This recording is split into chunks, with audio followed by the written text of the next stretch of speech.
Today, Umar Nurmagomedov is victorious. Shaira Magomedov is victorious. And a lot of other people whose last name is not Nurmagomedov or Magomedov were also victorious. We will cover all of those. Plus, what about the card that is shaping up to be the next UFC 300? UFC 308 in Abu Dhabi. Way different than the Abu Dhabi card we just witnessed. All of this and more on today's episode of Matter of Fact MMA. What's up? What's happening? Let's go. What's up, guys? We right back at it. We right back with it. It's your boy Matt. We're here to go over what went down over the weekend as the UFC went to Abu Dhabi. And then we're also going to cover a card they have later on this year where they are going back to Abu Dhabi and the difference in these two events. So, let's start with the past event. Where in the main event, Corey Sandhagen goes out there and takes an L. A pretty decisive L to Umar Nurmagomedov. So, I mean, to be honest, man, I don't really feel like we learned a lot of new stuff about, from this main event. We all knew that Umar is an exceptional wrestler. He's an exceptional grappler. We also knew that maybe more so, I should say, more so than Khabib, more so than Islam Makhachev, Umar has a really good stand-up game. What we saw in this fight was kind of par for the course. I mean, Corey Sandhagen, he really did well in his defensive wrestling, defensive grappling. His takedown defense wasn't really that good per se, but he really did good as far as not getting submitted or not being put in the most dangerous situations on the ground. But there was never a point where Umar was in any danger of losing this fight. So, shout out to Corey Sandhagen. He didn't really have to take this fight. He was already ranked like number 1 or 2. So, he really didn't need to do this. He did it for the challenge. He did it to see if he was the best in the division outside of the champion. And now he's taking a loss. So, that sucks for him. Hopefully we see him bounce back against a good opponent. I mean, I know he will be back. He's a good fighter. He had a pretty positive outlook after the fight. So we will see where he goes from there. Umar, of course, is calling for a title shot. I don't really know when that will be. When you got champions like Sean O'Malley, it's very difficult to kind of figure out where the division is going and how the title shots are going to work. Especially when he's got to fight a guy like Merab, in which, for all intents and purposes, Merab should win that fight. Although, I'm not saying I'm picking Merab because there's been a lot of fights that Sean O'Malley should have lost and Sean O'Malley won. So we'll approach that task on a different day. But nevertheless, Umar Nurmagomedov goes out there, he gets a win, and he moves forward. So we'll see how his title shot dreams shake out, or if they're going to force him to fight one more contender, before he gets that shot. Let's move over to the co-main event as Shaira Magomedov goes out there and defeats Mikhail Oleksiejczuk. I will say, shout out to Mikhail Oleksiejczuk. He had moments in this fight where he was really trying to hang in there with Shaira. I'm still not really too impressed with Shaira. I get what they're trying to do. I get that he has a look. I get that they're trying to push him. He definitely is pretty good on the feet, but even with that, I wouldn't say his stand-up is something that you're like, oh my God, did you see Shaira? Like, it's just like, you know what I'm saying? I mean, it's good. I'm not saying that it's not, but it's not anything that I feel like is, earth-shattering. So, he goes out there, he gets a big win over Mikhail. I mean, kind of is what it is. He makes a call out of Nick Diaz after. I didn't agree with that at all. I mean, if you're an upcoming contender, you're hungry, you really want to make a splash in the division, you don't call out a guy that hasn't won a fight in like 8 or 9 years. You know what I'm saying? So I don't think that was a good call out. I get the name value, but that just wasn't a good call out. Anyway, let's move on. We had Marlon Chito Vera step in there with Davison Figueiredo. This was actually a really good fight. And this played out kind of how I foreseen it playing out. First round, Figgy goes out there. Figgy, for the most part, does work. I think Pereira was... I'm sorry, I said Pereira. Vera. I think Vera was possibly a little bit shocked at the power that Figgy carries. The shots that Figgy was landing. Good leg kicks by Figgy as well. I feel like Figgy went out there and took the first round. I think that there's definitely an argument that possibly Vera might have took the second round, although he did better. But regardless of all of that, the biggest moment of this fight was when Davison Figueiredo actually dropped Marlon Vera with a punch. This was shocking. You know what I'm saying? Like, this is something that you never really expect to see. It's just something you don't expect to see. You don't expect Cheeto. You don't spit on Superman's cape and you don't expect Cheeto to get knocked down. That's what I'm trying to say. You know what I'm saying? So when Davison Figueiredo hit him with that Figgy Smalls power, it was shocking that he dropped Vera. Now, Vera wasn't out. When he hit the ground, he was back receptive. He was back with it. But shout out to Davison Figueiredo, who goes out there, puts on a good show. He definitely won 2 rounds. He might have won all 3 rounds. But shout out to him. He definitely looked solid. You could tell he was saving his energy to that 3rd round. In the 3rd round, he just went in on Cheeto. So shout out to Davison. He's calling for a title shot.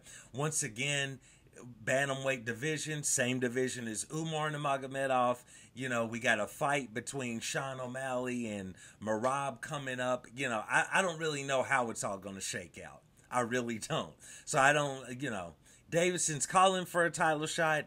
I don't know if that's going to happen. In my opinion, I think the next fight I would like to see from Davison Figueiredo is him versus Piotr Jan. So we'll see what the UFC ends up coming up with. But shout out to Davison Figueiredo. Shout out to my guy Cheeto Marlon Vera. We'll see where he goes from here. He's definitely not done. But I think this is going to kind of relegate him to his position in this division. Let's move on. Honestly, I'm probably only going to cover mostly main card fights on this because this just wasn't the best, but let's just go into it.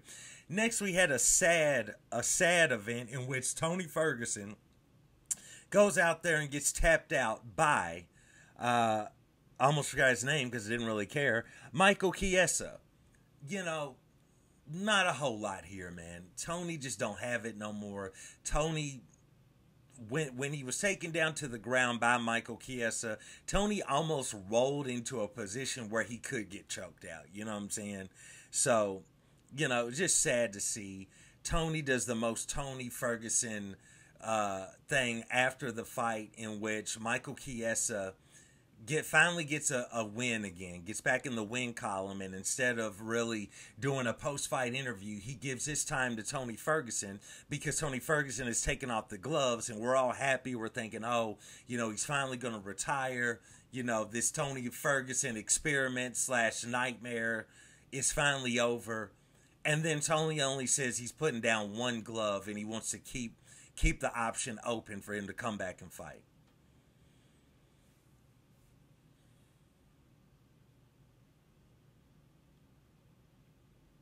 You know what? I'm not even gonna go there. All right. Matter of fact, MMA fans, I'm not even gonna go there. We're not even gonna tear Tony apart. I'm just gonna leave it as it is. Maybe he'll fight again one day. Hopefully he doesn't. Anyway, shout out to Michael Chiesa. He goes out there and gets a win. Next, we had Mackenzie Dern stepping in there with Lupi Godinez, and she goes out there and gets a unanimous decision over Lupi. I actually thought Lupi Godinez was going to be able to take this, but in true Mackenzie Dern fashion, she continues to be an enigma in her UFC mixed martial arts career. Like, it's just crazy what goes on with this woman. I mean, she has fights where she begins to look better. She's working with Jason Perillo. You're really thinking, oh man, she's looking good. Then she leaves Jason and she takes like 2 or 3 L's in a row where she looked horrible. Stand up looked terrible. She looked way out of her depth. She almost looked like an amateur. Then she gets back with Jason Perillo, which is why I thought about picking her in this fight when she went back to him. And it's clear that his coaching style, his game plans work well for her, And she comes out there, she didn't look like a world-class striker, but her striking looked much better. Her stand-up looked much better. It wasn't top tier by no means, but it looked better. And she goes out there and she gets a win over Lupi Godinez. So shout out to her. She's back in the win column.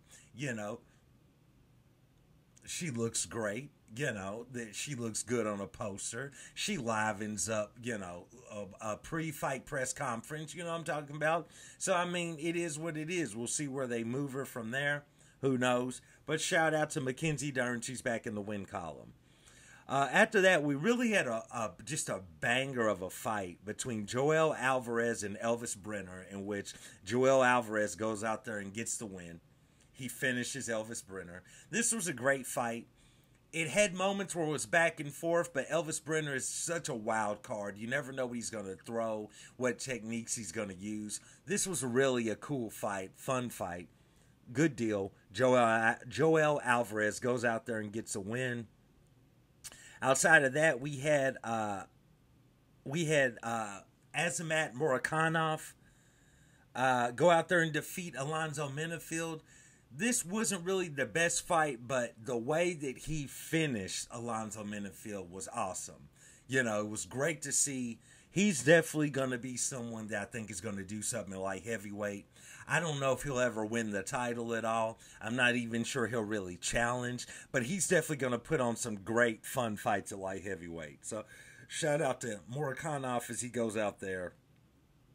I'm sorry, I believe it's Zakhanov. Nevertheless, Mr. AM, he goes out there, he does his thing. Shout out to him. He goes out there, he gets a win. In sad fashion, we saw Mohamed Yahya, who was actually, there representing United Arab Emirates, and it didn't work out for him as he takes a loss to Fernandez. Didn't work out for him. Nevertheless, man, another cool fight. Guram Kutaladze goes in there against Jordan Vincic. Great fight. Great fight. Back and forth. Moments for both men, but Kutaladze goes out there and gets the win. Shout out to him. He's going to be moving forward.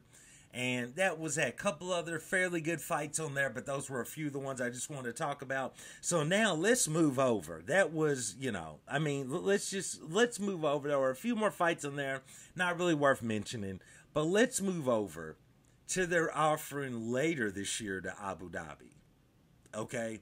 This is UFC 308, where it's been announced in the main event, Ilia Topuria will go out there and defend his featherweight championship against Max Bliss Holloway.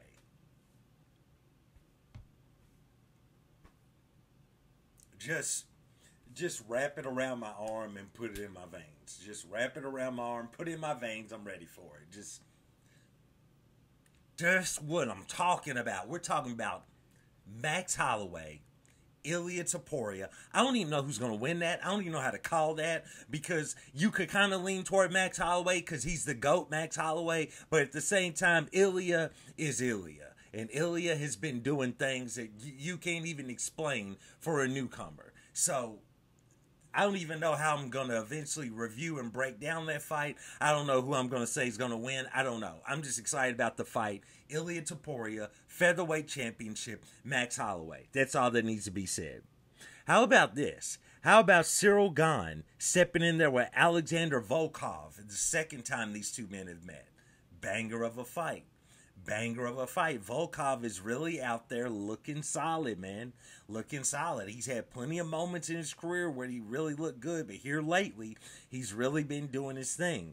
And I mean, Cyril Gane is just kind of stuck in the mud. He's not really moving up. or fighting for a title or anything, but he's not necessarily moving down. So this will be interesting to see. But what about, hold up. What about Robert the Reaper Whittaker stepping in the octagon with the Wolf, Khamzat Chimaev?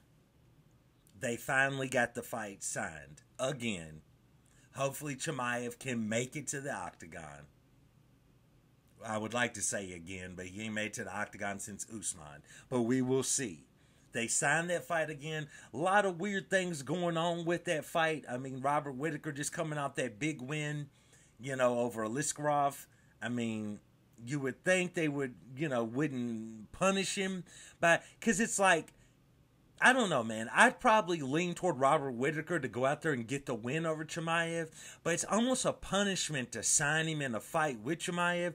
Because 9 times out of 10, Chimaev probably won't even make it to the octagon. And Robert Whittaker will go through an entire training camp only to find out Chimaev is pulled out. Nevertheless, they signed that fight. I'm all here for it. The only other fight that I see that's been announced right now is Magomed Ankalaev stepping in there with Alexander Rakic. Very interesting. Very interesting that Ankalaev is not being summoned for a title shot against Alex Pereira. I know if you all been checking the news, Alex Pereira might be in some hot water right now. I'm not sure how legit that is. I'm not really going to speak on that right now on YouTube, but very interesting. I found that interesting that they did not tap that man for a title shot. And it makes you wonder that if Alex Pereira isn't in really, really serious trouble that's going to be detrimental to his career. If you take that aside, are they really leaning on moving Pereira up to heavyweight and having him challenge Tom Aspinall, having him hopefully eventually challenge John Jones? I'm not really sure. So that's also interesting, and that's just a couple of fights, but those are banger fights, dude.